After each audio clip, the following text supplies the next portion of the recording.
नमस्कार मित्रांनो, ठरलं तर मग या मालिकेच्या आजच्या भागात आपण पाहणार आहोत अर्जुनला इन्स्पेक्टर सावंत यांचा फोन आलेला असतो. इन्स्पेक्टर सावंत म्हणतात, अर्जुन सर, एक गुड न्यूज आहे. त्या पेनड्राईव्हचा पासवर्ड क्रॅक झाला आहे. अर्जुन म्हणतो, गुड, तुम्ही घरीच या, आपण तिथेच बोलू. तर आता अर्जुन फोन ठेवतो. सायली विचारते, काय झालंय? तर अर्जुन म्हणतो, पेनड्राईव्हचा पासवर्ड कळाला आहे, त्यामुळे आता आपल्याला बरीच माहिती मिळणार आहे. सायली म्हणते, एक माहिती अशीच मिळू दे. इथे जर CCTV कॅमेरा असता तर आपल्याला सगळीच माहिती कळाली असती. अर्जुन म्हणतो, हो ना, इथे एखादा CCTV कॅमेरा असता तर आपल्याला कळालं असतं की मुलींना नक्की कोण आणि कुठे घेऊन गेला. तर त्याचवेळी सायली मागे वळून पाहते तर एक CCTV कॅमेरा असतो. सायली म्हणते, अहो, तिथे बघा ना, CCTV कॅमेरा आहे आणि त्या कॅमेऱ्याची दिशाही रस्त्याच्या बाजूनेच आहे. अर्जुन म्हणतो, त्या बंगल्याच्या मालकाला आपल्याला विचारावं लागेल आणि जर त्या बंगल्याच्या मालकाने आपल्याला कोऑपरेट केलं तर आपल्याला नक्की काहीतरी माहिती मिळू शकते. तेव्हा सायली म्हणते, कोणती सभ्य माणसं ही घटना कळल्यानंतर मदत करायला नकार देतील? चला, आपण जाऊया, विचारूया. असं म्हणत सायली आणि अर्जुन त्या बंगल्यातील माणसांना विचारायला जातात. इकडे सुभेदारांच्या घरी श्वेताने सचिनला फोन केलेला असतो. ती सचिनवर खूप चिडलेली असते. ती म्हणते, सचिन, अरे तुला कळतंय का, असा कसा तुझा पेनड्राईव्ह हरवू शकतो? सांग ना, तुझा पेनड्राईव्ह हा सुरेश आणि सोनल ज्या ठिकाणी त्यांना ठेवलं होतंस त्याच ठिकाणी असायला हवा होता. तर सचिन म्हणतो, हो, मला मान्य आहे, पण सगळीकडे शोधलं मी, कुठे सापडला नाही. श्वेता चिडते आणि म्हणते, हलगर्जीपणा करण्याची पण लिमिट असते. याला श्वेता आता सचिनला विचारते, सचिन, आता पुढे काय करायचं? सचिन म्हणतो, ऐक, सायली अर्जुन यांच्यावर तू लक्ष ठेवून आहेसच, परंतु आता त्यांच्या बोलण्यावर लक्ष ठेवणं म्हणजे कदाचित त्यांच्या बोलण्यातून पेनड्राईव्ह किंवा डेटा हा जर शब्द उल्लेख केला गेला तर समजायचं की त्यांच्या हाती पेनड्राईव्ह लागला आहे, त्यांना डेटा मिळाला आहे. त्यामुळे ती सगळी माहिती आपल्याला कळायला हवी. त्यामुळे त्यांच्यावर लक्ष ठेव. ते या शब्दाचा उल्लेख करत असतील तर लगेच मला कळवायला आहे. श्वेता म्हणते, छान, म्हणजे चूक तू करायची आणि सगळ्यासाठी धोका मी पत्करायचा. तर सचिन म्हणतो, हे बघ. श्वेता म्हणते, बस, मला कळालं तू काय बोलणार आहेस. मला चांगलंच माहीत आहे, काही हरकत नाही, शेवटी माझं काम आहे, ते मला करावंच लागेल. असं म्हणत श्वेता फोन ठेवते.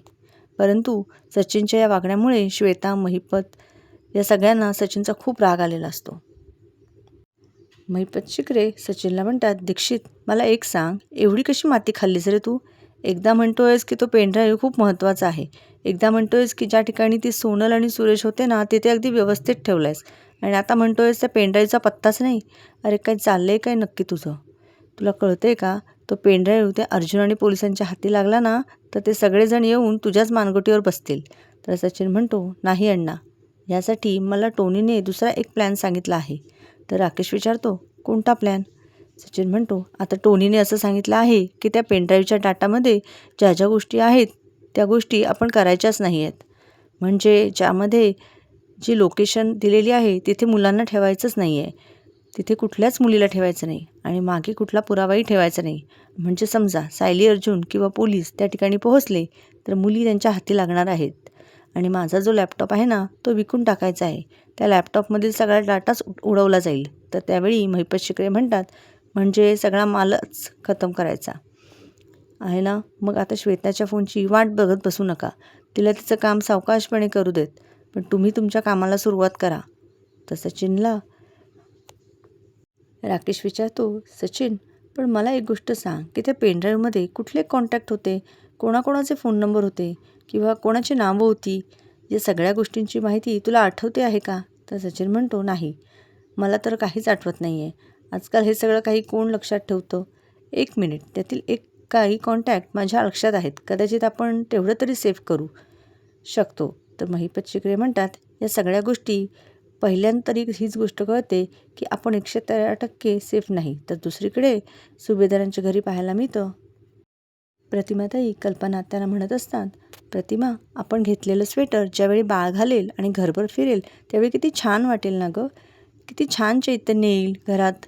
त्यावेळी प्रतापराव त्या ठिकाणी येतात आणि म्हणतात, नाही, नको, एक चैतन्य घरात आहे ना तो पुरे, आणखीन चैतन्य नको आहे. तर प्रतिमा आत्या प्रतापरावांना म्हणतात, प्रताप, तू कितीही थांबवण्याचा प्रयत्न केलास ना आम्हाला, तरीसुद्धा आम्ही काही बाळाचं कौतुक करायचं थांबणार नाही आहोत. कल्पनाताई आणि प्रतिमा आत्या सायलीच्या बाळासाठी स्वप्न बघत असतात. कल्पनाताई म्हणतात, प्रतिमा, मी तर एक पैंजणच घेणार आहे. म्हणजे कसं, बाळ कुठेही घरभर असेल तरीसुद्धा त्या पैंजणाच्या आवाजाने आपल्याला कळेल की बाळ नक्की कुठे आहे. तर प्रतापराव, कल्पनाताई आणि प्रतिमा त्यांना म्हणतात, नाही नाही, एक गोष्ट लक्षात ठेवा, तुम्ही बाळाचं कितीही कौतुक केलं, कितीही लाड केले तरीसुद्धा त्याचा आणि माझा जो काही बॉन्ड असणार आहे ना, तो वेगळाच असणार आहे. तर कल्पनाताई म्हणतात, उगाच स्वप्न रंगवू नका, कारण येणारं बाळ हे प्रतिमाने आणलेली दुपटी आणि मी विणलेली स्वेटर घालणार आहे. त्यामुळे आमच्या मायेची ऊब त्याला लगेच कळणार. त्यामुळे तुमचा आणि त्याचा बॉन्ड कसा असणार सांगा ना. मला नाही वाटत तुमचा आणि त्याचा बॉन्ड इतका घट्ट असू शकतो. तर प्रतापराव म्हणतात, याला काय अर्थ आहे? म्हणजे बाळाला आता माझी माया जाणवण्यासाठी मी सुद्धा काहीतरी विणायला हवं किंवा शिवायला हवं, असं काही आहे का? कल्पनाताई म्हणतात, अर्थात काहीतरी कष्ट करावेच लागतील ना. तर प्रतापराव म्हणतात, चालेल, काही हरकत नाही, मी तुमचं हे चाललेलं चॅलेंज स्वीकारेल. मी माझ्या नातवासाठी काहीतरी विणून किंवा शिवून दाखवणारच. आता मात्र कल्पनाताई आणि प्रतिमा आत्या दोघींनाही धक्का बसतो, कारण त्यांच्यासाठी हे सगळं काही सरप्राईज असतं. प्रतिमा आत्या प्रतापरावांना म्हणतात, प्रताप, अरे तू कल्पनाच्या नादाला का लागतोयस? हे सगळं काही तुला जमणार आहे का? प्रतापराव म्हणतात, अगं प्रतिमा, तू फक्त बघत बस, आता माझ्या हाताची जादू, असं म्हणत त्या कल्पनाताईंना म्हणतात, कल्पना दे, इकडे दे, माझ्याकडे दे. कल्पनाताई म्हणतात, हो, तुम्हाला नाही जमणार, तुम्हाला विणकाम येतं का? तुम्ही कधी मला सांगितलं नाही. प्रतापराव म्हणतात, मग म्हणजे अशी दुपट्याची आणि स्वेटरची आस टाकून त्या बाळाला तुमच्या टीममध्ये वळवून घेणार आहात आणि तुमचा हा प्रयत्न मी यशस्वी होऊन देणार का? आता तुम्ही बघाच मी काय करतो ते, असं म्हणत प्रतापराव आता बाळासाठी काहीतरी विणायचं ठरवतात आणि ते विणायला सुरुवातही करतात. तर दुसरीकडे पाहायला मिळतं, अर्जुन आणि सायली बंगल्याच्या आत पोहोचलेले असतात. घडलेला सर्व प्रकार ते सांगू लागतात. तर ते दादा म्हणतात, काय, आमच्या बंगल्याच्या बाहेरून मुलींचं अपहरण केलं गेलं आहे, त्यांना किडनॅप केलं गेलं आहे? अर्जुन म्हणतो, हो, खूप मोठा प्रॉब्लेम झाला आहे आणि म्हणूनच आम्हाला ते CCTV चेक करायचं होतं. त्यामुळे तुमची जरा हेल्प मिळाली तर खूपच बरं होईल. या केसच्या बाबतीत तुमची खरंच खूप मोठी मदत होईल. त्यावेळी त्या ताई दादांना म्हणतात, अहो, त्या मुलींच्या बाबतीत खरंच खूप वाईट घडलं आहे. या वकील साहेबांना आपली जर मदत झाली तर खरंच खूप बरं होईल. त्यामुळे प्लीज आपण त्यांना मदत करूयात. तर त्या दादांनाही हे सगळे विचार पटतात. ते म्हणतात, हो, आम्ही तुम्हाला मदत करायला तयार आहोत. त्यामुळे मला एक सांगा की तुम्हाला कोणत्या दिवसाचा CCTV हवा आहे? तर त्यावेळी सायली म्हणते, 31 तारखेचा आणि वेळ दुपारी 2 ते 4 या दरम्यानचा CCTV फुटेज आम्हाला चेक करायचा आहे. तर त्यावेळी ते दादा आपल्या मुलाला म्हणतात, रुद्रांश, यांना जरा CCTV दाखव. तर त्यावेळी आता सायली अर्जुन ते CCTV चेक करत असतात. आता ज्यावेळी सायली अर्जुन चेक करत असतात त्याचवेळी ती व्हॅन तिथून जात असते आणि व्हॅनमधून एक सॅक बाहेर टाकली जाते. अर्जुन म्हणतो, एक मिनिट, ह्या व्हॅनमधून टाकली जाणारी बॅग आणि आमच्याकडे असणारी बॅग ही सेमच आहे, म्हणजे ही दिव्याचीच बॅग आहे. तर सायली म्हणते, हो. आता सायली अर्जुनच्या लक्षात येतं की याच व्हॅनमधून मुलींना किडनॅप केलं गेलं आहे आणि म्हणूनच आता अर्जुन त्या व्हॅनचा नंबर आणि त्या व्हॅनचा फोटो आपल्याकडे काढून घेतो आणि त्यांच्याकडून ते एवढ्याच वेळी CCTV फुटेजही मागून घेतो. त्यावेळी ते दादा मदत करतात. अर्जुन आणि सायली त्या दोघांचेही आभार मानतात आणि म्हणतात, थँक्यू सो मच, खरंच तुमचे खूप उपकार झाले. सायली म्हणते, हो ना, आम्ही तर या गोष्टीचा शोध घेण्यासाठी फक्त अंधारात चाच पडत होतो, पण आज तुम्ही आम्हाला CCTV दाखवलं आणि त्यामुळे आम्हाला खरंच मार्ग सापडला. आम्ही कधीच विसरू शकणार नाही, असं म्हणत आता सायली अर्जुन तिथून निघालेले असतात. आता तिथून बाहेर पडताच अर्जुन चैतन्याला फोन करतो आणि म्हणतो, चैतन्य, तुला एक व्हॅनचा नंबर पाठवत आहे. RTOमधून लगेच त्या सगळ्या व्हॅनची इन्फॉर्मेशन काढ आणि त्यानंतर तू घरीच ये. इन्स्पेक्टर सावंतसुद्धा घरीच येणार आहेत. तर चैतन्य म्हणतो, हो, पण कोणती व्हॅन, कुठली व्हॅन, कोणाची व्हॅन? अर्जुन म्हणतो, मी सगळं काही तुला सांगेन, परंतु आता फक्त तू त्या व्हॅनबद्दलची माहिती शोधायची आहेस. चैतन्य म्हणतो, बरं ठीक आहे. अर्जुन फोन ठेवतो आणि त्यानंतर आता अर्जुन सायलीला म्हणतो, व्हॅनचे डिटेल्स आणि पेनड्राईव्हतील डाटा या दोन्ही गोष्टी आपल्याला मुलींपर्यंत नक्कीच पोहोचवतील. इकडे सुभेदारांच्या घरी आपल्याला बघायला मिळतं, कल्पनाताई, प्रतिमा आत्या गप्पा मारत असतात. तर त्याचवेळी श्वेता त्यांच्यासाठी चहा आणि कॉफी घेऊन येते. आता मुद्दामून श्वेता सगळी माहिती मिळवण्यासाठी कल्पनाताईंना म्हणते, सायलीताई आणि अर्जुन सरांनी यायला खूपच उशीर झाला ना? प्रतिमा आत्या म्हणतात, अगं सोनोग्राफीला वेळ तर लागणारच. तर श्वेता म्हणते, हो, परंतु अश्विन दादाने त्यांची अपॉइंटमेंट घेतली होती ना, तरीसुद्धा त्यांना खूप उशीर झाला आहे. कल्पनाताई म्हणतात, हो, उशीर झाला आहे खरा, पण बरं, मी आता अर्जुनला फोन करूनच विचारते की ते कुठे आहेत. आता सोनोग्राफीवरून निघाल्यानंतर ते दोघे कुठेतरी बाहेरही फिरायला जाऊ शकतात, असं म्हणत कल्पनाताई फोन करायला घेतात. त्याचवेळी सायली अर्जुन घरी आलेले असतात. कल्पनाताई म्हणतात, "अरे कुठे होता तुम्ही? किती उशीर झाला आहे? कधीपासून आम्ही तुमची वाट बघतोय. आणि सोनोग्राफी कशी झाली? सगळं काही ठीक आहे ना?" तर सायली म्हणते, "हो, सोनोग्राफी अगदी व्यवस्थित झाली आणि डॉक्टर म्हणालेत की सगळं काही ठीक आहे." तर अर्जुन कल्पनाताईंना म्हणतो, "मम्मा, इन्स्पेक्टर सावंत आणि चैतन्य येतच असतील. त्यांना स्टडी रूममध्ये बसव. तोपर्यंत मी फ्रेश होऊन येतो. चल बायको." असं म्हणत सायली आणि अर्जुन तिथून निघणार. तर कल्पनाताई सायलीला म्हणतात, "सायली, अगं मला सोनोग्राफीचा रिपोर्ट दाखव ना." तर सायली म्हणते, "हो." सायली अर्जुनला म्हणते, "अहो तुम्ही जा, मी आलेच." असं म्हणत ती सायली कल्पनाताई आणि प्रतिमा आत्यांना रिपोर्ट दाखवण्यासाठी तिथेच थांबते. रिपोर्ट पाहून कल्पनाताई खूप खुश होतात आणि प्रतिमा आत्यांना म्हणतात, "हे बघ प्रतिमा, अशा रिपोर्टमध्ये आपल्याला काही कळत नाही, पण बघून मात्र छान वाटतं." दोघींच्याही चेहऱ्यावर खूप आनंद असतो. तर आता कल्पनाताई ते रिपोर्ट सायलीकडे देतात. तर सायली म्हणते, "आलेच." तर कल्पनाताई म्हणतात, "थांब सायली, आम्हाला तुला काहीतरी दाखवायचं आहे." सायली म्हणते, "काय?" कल्पनाताई म्हणतात, "कळेलच." असं म्हणत कल्पनाताई आणि प्रतिमा आत्या तिथून त्यांनी सायलीसाठी बनवलेलं सरप्राईज आणण्यासाठी निघून जातात. तर त्यावेळी श्वेता सायलीला म्हणते, "सायलीताई, तुम्ही सोनोग्राफीनंतर कुठे गेला होतात?" तर त्यावेळी सायली म्हणते, "अगं ना,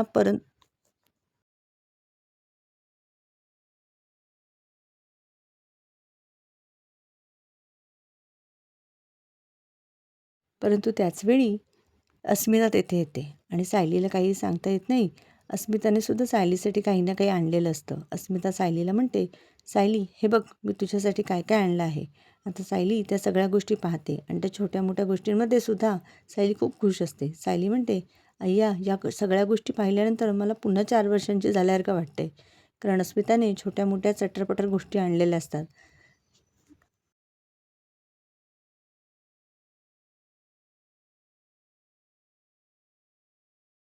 सायली अस्मिताला विचारते, "अस्मिता, हे सगळं तुला कुठे मिळालं?" तर अस्मिता म्हणते, "अगं, मी स्मितचं डायपर घेण्यासाठी गेले होते, तर तिथेच एक बाजूला शाळा होती आणि शाळेच्या बाजूला हे छोटंसं दुकान. शाळेची मुलं शाळेतून सुटल्यानंतर या सगळ्या गोष्टी घेत होत्या आणि ते पाहिल्यावर मला माझे शाळेचे दिवस आठवले. मी शाळेत जायचे ना, त्यावेळी मी या सगळ्या गोष्टी खायचे आणि येताना अर्जुनसाठी आणि अश्विनसाठी, तुझ्यासाठी सुद्धा घेऊन आले." तर सायली म्हणते, "हो ना, परंतु तुझा भाऊ या गोष्टी कधीच्या कधी लपवून ठेवायचा आणि माझ्या हाती काही लागायचंच नाही." तर अस्मिता म्हणते, "अगं, पण तू त्यावेळी तर खूपच लहान होतीस ना, तुला कसं काय आठवतंय?" सायली म्हणते, "थोडं थोडं आठवतंय मला, पूर्ण असं नाही, पण थोड्या गोष्टी आठवतात." अस्मिता म्हणते, "मग आपण जो टाळ्यांचा खेळ खेळायचो, तो तुला आठवतोय?" तर सायली म्हणते, "तो एकदम स्पष्ट आणि स्वच्छ आठवते." अस्मिता म्हणते, "मग चल, आपण खेळूयात." तर सायली म्हणते, "हो, चालेल ना." आता अस्मिता आणि सायली लहानपणीचे खेळ खेळू लागतात.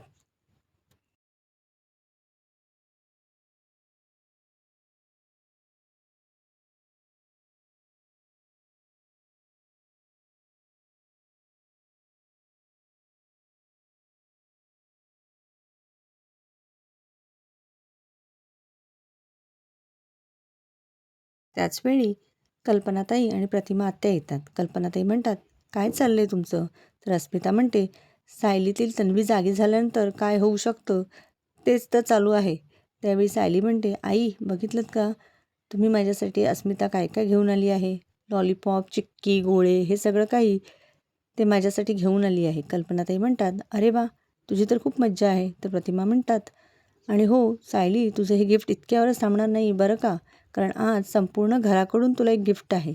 सायली विचारते, "कुठलं?" तर कल्पनाताई म्हणतात, "हे बघ." असं म्हणत सायलीला कल्पनाताई ते गिफ्ट देतात. ते पाहून सायली खूप खुश होते. इतकी छान विणलेली कानटोपी पाहून सायली तर इतकी खुश होते, अस्मितासुद्धा पाहत बसते. त्यावेळी प्रतिमा आत्या म्हणतात, "ही कानटोपी बाळासाठी त्याच्या आजोबाने विणली आहे." आता हे ऐकताच सायलीला धक्काच बसतो आणि त्यापेक्षाही जास्त धक्का अस्मिताला बसतो. अस्मिता म्हणते, "काय? ही कानटोपी डॅडने विणली आहे?" तर कल्पनाताई म्हणतात, "हो, हे सगळे पराक्रम तुझ्या डॅडचेच आहेत.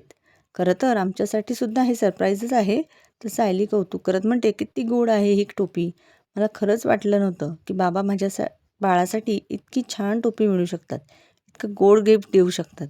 खरंच हे गिफ्ट माझ्यासाठी खूप महत्त्वाचं आहे आणि बाळासाठी अनमोल आहे. किती मौसूत आहे ही टोपी."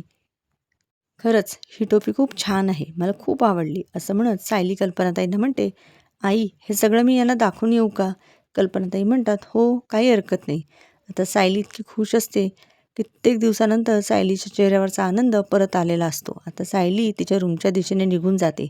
तर अस्मिता म्हणते, चला मी सुद्धा येते, स्मितला भेटते, असं म्हणत आता अस्मिता श्वेताला विचारते, श्वेता अगं स्मित काय करतोय? त्यावेळी श्वेता म्हणते, तो झोपला आहे. तर अस्मिता म्हणते, बरं ठीक आहे, पण श्वेता तू माझ्या रूममध्ये येतेस का जरा? श्वेता म्हणते, मी एक काम करते अस्मिताताई, अगोदर सायलीताईला चहा देऊन देते आणि त्यानंतर येते ना, चालेल ना? अस्मिता म्हणते, हो काही हरकत नाही, असं म्हणत अस्मिता तिथून तिच्या रूममध्ये निघून जाते. तर कल्पनाताई श्वेताला म्हणतात, श्वेता अगं ही सगळी कामं तू करायची काहीच गरज नाही आहे, त्यामुळे तू फक्त गोलूकडे लक्ष दे, बाकी जी कामं आहेत ती आम्ही बघून घेऊ. तर श्वेता म्हणते, बरं ठीक आहे, असं म्हणत श्वेता आता अस्मिताच्या रूममध्ये निघून जाते. इथे स्मित उठलेला असतो आणि अस्मिता स्मितसोबत गप्पा मारत असते. त्याचवेळी श्वेता येते. अस्मिता म्हणते, बस ना, असं म्हणत आता अस्मिता श्वेताला म्हणते, बरं मला एक सांग, आमच्या स्मितने काय केलं आहे दिवसभर? तर त्यावेळी अस्मिताला श्वेता म्हणू लागते, काय केलं आहे? खरंच खूप छान दिवस गेला आज त्याचा. सकाळी उठल्यानंतर मी त्याला अगोदर अंघोळ घातली. त्यानंतर आमच्या स्मित बाळाने छान अशी 2 तास झोप काढली. त्यानंतर आम्ही दूध प्यायलो. हो की नाही स्मित? असं म्हणत आता श्वेता सगळ्याच गोष्टी सांगत असते. तर त्यावेळी अस्मिता म्हणते, ठीक आहे, मी सहजच विचारलं, पण खरंच मला माहीत आहे तू स्मितची खूप छान पद्धतीने काळजी घेतेस. त्यामुळे मला कधी कधी वाटतं की माझ्या स्मितला माझी आठवणसुद्धा येत नसेल. तर श्वेता म्हणते, अस्मिताताई अहो तुमची जागा तर मी घेऊ शकत नाही, पण स्मितची काळजी तर मी अगदी व्यवस्थित घेईन. आणि मी खरंच मनापासून सांगते की मी प्रयत्न करीन की गोलूची अगदी व्यवस्थित काळजी घेईन. तर अस्मिता म्हणते, खरं सांगू का, ही गोष्ट तू छान करते आहेस, छान काळजी घेतेस. ते अस्मिता श्वेताचं कौतुक करत असते. अस्मिता श्वेताला म्हणते, श्वेता अगं त्या बॅगमध्ये मी ट्रायसाठी जी सॅम्पल म्हणून डायपर आणली आहेत ती देतेस का? तर आता श्वेता बॅगमध्ये चेक करते, परंतु डायपर कुठेच नसतात. श्वेता म्हणते, अस्मिताताई अगं नाही आहेत, असेल ना दुसऱ्या खणात बघ ना. श्वेता म्हणते, नाही कुठल्याच खणात नाही आहेत. तर अस्मिता म्हणते, अरे बापरे, सायलीकडेच राहिली वाटतं, मला जाऊन घेऊन यावे लागतील, असं म्हणत आता अस्मिता म्हणते, तू एक काम कर श्वेता, इथे थांब, मी येऊन घेऊन येते. श्वेता म्हणते, काय नको अस्मिताताई मी घेऊन येते. तर अस्मिता म्हणते, नाही नको श्वेता, मी लगेच 1 मिनिटात येते, तू गोलूजवळच थांब, असं म्हणत अस्मिता आता सायलीच्या रूममध्ये जायला निघालेली असते. श्वेता मात्र खूप चिडलेली असते आणि गोलूला म्हणते, काय रे तुझी मम्मा, आता मला त्या सायली अर्जुनच्या रूममध्ये जाण्याची संधी मिळत होती, ते काय बोलतायत हे ऐकण्याची संधी मिळत होती, पण नाही, ते सुद्धा मला जाऊ दिलं नाही. खरंच तुझी मम्मा म्हणजे ही अस्मिता म्हणजे मला काही करूच देणार नाही, असं म्हणत श्वेता खूप चिडचिड करत असते. आता इन्स्पेक्टर सावंत आणि चैतन्य सुभेदारांच्या घरी आलेले असतात. इन्स्पेक्टर सावंत, चैतन्य, सायली, अर्जुन सर्वजण स्टडी रूममध्ये बसून या केसबद्दल चर्चा करत असतात. मिळालेले सगळे पुरावे आता इन्स्पेक्टर सावंत यांना दाखवत सायली म्हणते, आज आम्ही ज्यावेळी शोध घ्यायला गेलो त्यावेळी आम्हाला दिव्याची ही सॅक सापडली आणि त्या सॅकवरून ही गोष्ट लक्षात येते की मुलींची किडनॅपिंग ही तिथूनच केली गेली. तर त्यानंतर अर्जुन इन्स्पेक्टर सावंत यांना म्हणतो, बरं मला एक सांगा, त्या पेनड्राईव्हमध्ये काही सापडले का? इन्स्पेक्टर सावंत म्हणतात, हो बरेच कॉन्टॅक्ट त्यामध्ये सापडले आहेत आणि ते चेक केल्यानंतर आम्हाला कळालं की ते नंबर्स बऱ्याच मोठ्या मंत्र्यांचे, मोठ्या उद्योजकांचे, बिझनेसमॅनचे असले नंबर आहेत आणि त्यात अजून काही नंबर आहेत की जे कोडमध्ये लिहिलेले आहेत आणि त्यामुळेच त्यांची काही माहिती आम्हाला मिळू शकली नाही. तर अर्जुन या सगळ्या गोष्टींचा विचार करतो आणि म्हणतो, खरंच कमाल आहे, म्हणजे त्या पेनड्राईव्हमध्ये एवढ्या मोठमोठ्या लोकांचे, मंत्र्यांचे नंबर आहेत. मग मला एक सांगा की या सगळ्यांचा मुलींच्या तस्करीशी काही संबंध असेल का? काही कनेक्शन असेल का? सायली म्हणते, मुळात तो पेनड्राईव्ह नक्की कोणाचा असेल? आता अर्जुन त्याच गोष्टीचा विचार करत असतो. तर चैतन्य म्हणतो, एक मिनिट, आपण ही शक्यता पडताळून का बघत नाही? पेनड्राईव्ह रविराज सरांचा असू शकतो, कारण प्रॉपर्टी ही रविराज सरांच्या नावावर आहे. मला माहीत आहे की सायली वहिनी आतापर्यंत तिथे गेलीच नाही आहे, परंतु प्रॉपर्टी तर रविराज सरांच्या नावावर असल्यामुळे ते कदाचित तिथे कधीतरी जाऊ शकतात. म्हणजे समजा रविराज सरांचा जर तो पेनड्राईव्ह असेल तर त्यामध्ये हाय प्रोफाईलच्या लोकांचे कॉन्टॅक्ट नंबर असतील. त्यात वावगं काय आहे आणि विचार करण्यासारखी गोष्टच नाही आहे. तर अर्जुन म्हणतो, पॉईंट आहे. तर सायली म्हणते, पण जर पेनड्राईव्ह बाबांचा असेल तर त्यावर मग डी हे अक्षर का असेल? म्हणजे आमच्या तिघात कोणाचेही नाव डी वरून नाही आहे किंवा आमचं आडनावसुद्धा डीवरून नाही आहे. तर इन्स्पेक्टर सावंत म्हणतात, हो, हे अगदी बरोबर आहे. तर अर्जुन म्हणतो, हरकत नाही, आपण आत्याशी बोलू शकतो या विषयावर. असं म्हणत अर्जुन प्रतिमा आत्यांना आवाज देतो. तर इकडे सायली इन्स्पेक्टर सावंत यांना विचारते की या पेनड्राईव्हमध्ये अजून काय आहे, काय सापडलं आहे. तर इन्स्पेक्टर सावंत म्हणतात, 2 लोकेशन सापडले आहेत. अर्जुन विचारतो, लोकेशन? कोणते लोकेशन? तर इन्स्पेक्टर सावंत म्हणतात की नाही, अजून ती माहिती कळालेली नाही. दुसरीकडे जेलमध्ये आपल्याला पाहायला मिळतं, प्रियाचा संताप होत असतो. खूप चिडचिड करत असते. प्रियाला ते सर्व क्षण आठवत असतात ज्यावेळी तिने सायलीला जेलमध्ये आणलेलं असतं. त्यानंतर सायलीचा 7 शृंगार उतरला असतो आणि तिला कैद्याच्या वेशात ठेवलं जातं आणि ते पाहून प्रियाचा आनंद काही गगनात मावत नसतो. परंतु सायलीने सांगितल्याप्रमाणे प्रियाचा हा आनंद फक्त काही क्षणांपुरताच असतो, कारण आता सायली सुखरूपपणे घरी गेलेली असते. तर प्रिया खूप चिडलेली असते. प्रियाला सायलीचं बोलणं आठवत असतं. सायली म्हणालेली असते की सत्य हेच आहे, पुढच्या काही दिवसात मी घरी जाऊ शकते आणि अगदी सुखरूप निर्दोष म्हणून, पण तू मात्र आयुष्यभर इथेच राहणार आहेस, इथेच चढणार आहेस. प्रिया पूर्णपणे बिथरून गेलेली असते. प्रियाला पूर्णाजींचं सुद्धा बोलणं आठवतं. संपूर्ण सुभेदार कुटुंब ज्यावेळी सायलीला भेटण्यासाठी पोलीस स्टेशनला आलेलं असतं त्यावेळी पूर्णाजी म्हणालेल्या असतात, सायली निर्दोष आहे आणि आमचं संपूर्ण कुटुंब, आम्ही सर्वजण सायलीच्या पाठीशी ठाम उभे आहोत. सर्वांनी एकजुटीने एकमेकांचा हात पकडत सायलीला खंबीर साथ दिलेली असते. हे प्रियाला दाखवून दिलेलं असतं. त्यावेळी प्रिया पूर्णपणे खचून गेलेली असते आणि तिथेच प्रियाची मोठी हार झालेली असते. प्रिया मात्र फक्त सायलीला अडकवण्याची स्वप्न पाहत असते, कारण ज्यावेळी सायली समोर येते त्यावेळी ती सायलीला म्हणते, सायली, अगं तू कितीही उड्या मारल्यास तरीसुद्धा त्याचा काहीच उपयोग होणार नाही आहे, कारण जर तुला जामीन मिळाला असता तर आजच मिळाला असता, पण पुन्हा तू या जेलमध्येच आलीस आणि आयुष्यभर जेलमध्येच राहणार आहेस. तर सायली प्रियाला जाणीव करून देते, प्रिया, आज केसची पहिली सुनावणी होती, निकाल नव्हता आणि कुठलीही केस कुठल्याही क्षणाला कशी फिरू शकते हे तर तुला चांगलंच माहीत असेल. त्याचा अनुभव तू घेतला असशील आणि या सगळ्याचा अनुभव तुझ्या इतका कोणीच घेतलेला नसेल. प्रिया, पण मला एक सांगू, इथून गेल्यानंतर तुझी खूप आठवण येईल. आता सायलीचे हे सगळे शब्द प्रियाला पुन्हा पुन्हा आठवत असतात. प्रियाला तो प्रसंग आठवतो ज्यावेळी अर्जुन इन्स्पेक्टर पाटकर यांची उलट तपासणी करत असतात. संपूर्ण केस फिरवलेली असते, कारण अर्जुन त्यावेळी त्यांना प्रश्न करतो की इन्स्पेक्टर पाटकर, मला एक सांगा की माझ्या गाडीत डेड बॉडी आहे असा तुम्हाला कोणी फोन केला की कोणी टीप दिली होती? तर त्यावेळी इन्स्पेक्टर पाटकर यांनी मान्य केलेलं असतं की खरं तर आम्हाला एक निनावी फोन आला होता. तर त्यावेळी आता अर्जुन म्हणतो, याचा अर्थ इन्स्पेक्टर पाटकर, तुम्ही आत्तापर्यंत कोर्टात जे काही सांगितलं ते खोटं होतं. अर्जुनने सगळे पुरावे कोर्टात सादर केलेले असतात आणि त्यावेळी कोर्टाने अर्जुनला जामिनावर सोडवलेलं असतं. आता प्रियाने त्यावेळीसुद्धा अर्जुनला अडकवण्याचा प्रयत्न केलेला असतो, पण तो सुद्धा सायली अर्जुनने उधळून लावलेला असतो. हे सर्व क्षण प्रियाला आठवत असतात. त्या सगळ्या गोष्टींची तिला चांगलीच जाणीव असते. सायलीने संपूर्ण कुटुंबासमोर प्रियाची लावलेली वाट, तिची खरी ओळख करून दिलेली असते. सगळे पुरावे गोळा करत प्रियाला अशा पद्धतीने अडकवलेलं असतं की प्रियाला पळताभुई थोडी झालेली असते. प्रिया हीच खरी बबली लोखंडे आहे आणि ती कशाप्रकारे घरात घुसली, तिने पुढे काय काय प्लॅन केले, या सगळ्याचे पुरावे सायलीकडे असतात. आणि सगळे पुरावे दाखवल्यानंतर घरातील सगळ्यांनीच आपली तन्वी ही नाही हे आणि महिपत शिकरे यांच्या टीममध्ये असणारी सदाशिव लोखंडे यांची मुलगी बबली लोखंडे आहे हे संपूर्ण कुटुंबाला कळालेलं असतं. आणि हे समजल्यानंतर संपूर्ण कुटुंबाने ती प्रियाला फरफटत घराबाहेर काढलेलं असतं. तर दुसरीकडे पाहायला मिळतं, प्रतिमा आत्या आता स्टडी रूममध्ये आलेल्या असतात. प्रतिमा आत्या अर्जुनला म्हणतात, काय रे अर्जुन, काही काम होतं का? तर अर्जुन म्हणतो, बरं आत्या, हा पेनड्राईव्हचा फोटो बघ, मला सांग, या पेनड्राईव्ह सिनियरचा आहे का? आता प्रतिमा आत्या पाहतात आणि म्हणतात, नाही रे, हा पेनड्राईव्ह रविराजचा नाही. खरं तर मी त्यांना कधीही पेनड्राईव्ह वापरताना बघितलेलंच नाही. याचं सगळं काम हे कागद आणि पेन याच्यावरच असतं, त्यामुळे मला तरी वाटत नाही की त्यांच्याकडे असा पेनड्राईव्ह असेल. खरं तर ते लॅपटॉप वापरतात, परंतु तुम्ही मुलं जशी इतर गोष्टींचा वापर करता तसा त्यांच्याकडे इतर गोष्टी कोणत्याच नाही आहेत. लॅपटॉप आहे, पण तो सुद्धा कमी प्रमाणातच वापरतात ते. अर्जुन म्हणतो, ॲक्च्युली ही सगळी गोष्ट खरी आहे, कारण मी सुद्धा आत्तापर्यंत सिनियरला या गोष्टी वापरताना कधीच बघितल्या नाही आहेत. मोस्टली तो या गोष्टी हातानेच लिहत असतो. तर आता कल्पनाताई आवाज देतात म्हणून प्रतिमा आत्या तिथून निघून जातात. तर आता अस्मितासुद्धा त्या ठिकाणी आलेली असते.